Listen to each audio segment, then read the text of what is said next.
Hi అండి, ఎలా ఉన్నారు? ఏం చేస్తున్నారు? ప్రపంచంలో ఏ తల్లి కూడా తన కడుపు గురించి, తన స్వార్థం గురించి అస్సలు ఆలోచించదు కదా.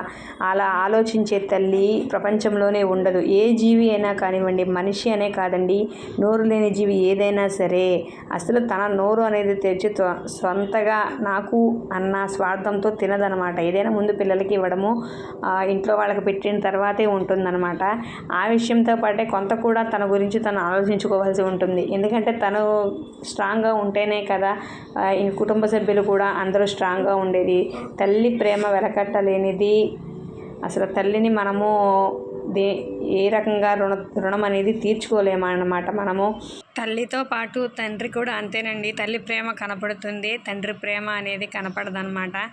చూడండి, ఇక్కడ మా కోసం మా పిల్లలు కొంచెం బలహీనంగా ఉంటారని చెప్పని మా అమ్మ ఈ సున్నుండలు, పప్పుండలు తయారు చేసింది. అలాగే మా డాడీ అయితే మా పిల్లల కోసం ఇవన్నీ బయట నుంచి తీసుకొచ్చారు.